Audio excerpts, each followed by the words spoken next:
Yo, what's going on, everybody? Nelson from Hoopin' Life here today. I'm with Andrew and David from the Fung Brothers, and today is the first episode of my new series, Check Up. Woo! Check up. Hey, check up. So in this series, we're going to be talking a lot about the newest NBA news or just any type of basketball-related content. So I'm sure a lot of you guys already know David Blatt of the Cleveland Cavaliers got fired. Whoa! Yo, I feel like this was the biggest piece of NBA news this entire season for 2015-2016. It came at a kind of unexpected time. Yeah, it's huge. Right before All-Star break, you know, the Cleveland Cavaliers are #1 in the East. Why the sudden firing? Man. I feel like it's been a long time coming, actually. A lot of people thought he was going to get fired last year. I'm like surprised that he was around this long, to be honest. I never thought that people respected him around the league. I never thought the fans respected him because they didn't know who he was. He came into the NBA as a head coach pretty much with zero NBA credit. He wasn't even an American college coach. I just don't think he was that good of a coach. Like, a lot of people are going to say, oh, he had the best record in the East. But really, if you have that team, and especially if you're in the East, how do you not have the best record? I think a lot of people felt like that their record was pretty much because of the raw talent that they have on that team. Right, yeah, based on because the team is already pretty good, especially when you have not as much anymore, but was the greatest player in the league, you know. Shout out to Steph Curry, you know, he's taking the torch. I'll give it to David Blatt. I do think that they would go to the finals this year, too. A reason why David Blatt got fired is because he was hesitant to coach LeBron. You know, he was always hesitant to criticize LeBron for any other mistakes. During film, when they would go over film, David Blatt will always go over the mistakes for the role players, you know, such as, you know, a Dellavedova, why weren't you on this spot? Or like Tristan Thompson, why are you on this spot? But every time LeBron made a mistake, he would just kept rolling through the film, did not say a word, and then everybody in the room would be like, yo, why ain't you correcting LeBron's mistakes? It's very awkward for other players, you know, to give him respect if he doesn't challenge the supreme commander on the team. It's like, bro, are you scared of him or what?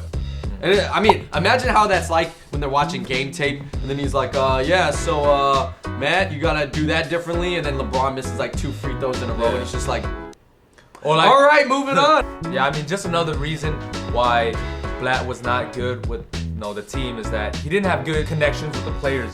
Yeah, he might be a good coach in terms of X's and O's, but to be a good coach, you also gotta be able to connect with your players. You gotta be like homies and friends with them. Well, they said that that's what Phil Jackson was really good at, was managing personality. Right, personality, yeah. He wasn't necessarily a better X and O's coach than anybody else that was good, but he was a completely different tier in terms of how he could understand players' brains. On to the next question. How is Tyronn Lue going to help the Cavs from here on? All right, so Tyronn Lue was the assistant. He was always the highest paid assistant coach in the NBA, and now he was brought in on a 3-year contract to replace David Blatt as the head coach of the Cavs. Everybody knows Tyronn Lue from getting stepped over by Iverson. 2001 NBA Finals, man, when Allen Iverson crossed him, pulled the J, and just went. Hey, but as much as that he's remembered for that, I remember him playing hella good defense on him. And I remember him hitting threes too. Yeah. He knew a lot about the game because he was a role player. He understands, you know, the whole team concept about basketball. He did play with Kobe, so he does know part of the, you know, superstar type of, you know, relationships with the team and stuff. And also for playing under Phil Jackson for those couple years, he learned a lot from him. Would you say that role players make better coaches than stars? Yeah, of course, most definitely. Because a superstar can never be a good coach because they demand too much and their standards are too high. Right. Would you say Kevin McHale falls into that, where Kevin MHale was a superstar? No, you think he's not a really great There's coach. a lot of superstar coaches that never made it. Isaiah Thomas, Larry Bird, Kevin McHale. That's true. That's a good point, man. Yo, Kobe would not be a good coach. Kobe would not be a good coach. Michael Jordan would never be a good coach. Michael Jordan, to be honest, is not even a good GM. Yeah. Or a owner. Shout out to drafting Kwame Brown and Adam Morrison, though.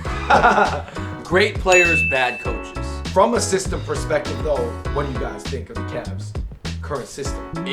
Sometimes it looks pretty bad. Yeah, like, man, to be honest, it's pretty broken, man. You have LeBron shooting broke jumpers. Kevin Love can't guard anyone. Kyrie be doing too much handling. Dribbling. It's like, yeah, it's nice for the highlights. He'd be like,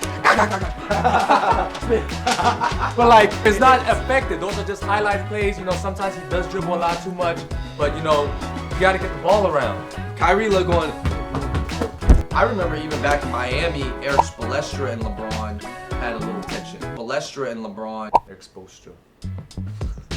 I remember back in Miami, Eric Spoelstra and LeBron had some tension too. Yeah. And I think there was already questions of if LeBron respected Spoelstra. Right, yeah. And he wasn't a player. He couldn't play. He never wasn't an played. NBA player. Last and final question. Projections for the rest of the season for the Cavs. I think their record is only going to improve 2 to 3 wins, but the attitude will be better. Personally, I think they do really well. Obviously, they stay at the top of the East. They go to the finals. They lose in the finals to either the Warriors or the Spurs. I'm going to say the Warriors 4-2, but at least they have a really good run. Yeah, I feel like overall as a team, play style, it's going to be like the same, but team chemistry is obviously going to go up. I just hope that Tyronn Lue is able to inspire LeBron and the team to play better and not give up so easily. Yeah, I mean, I think they're going to have to, in my opinion, I think they got to make a trade.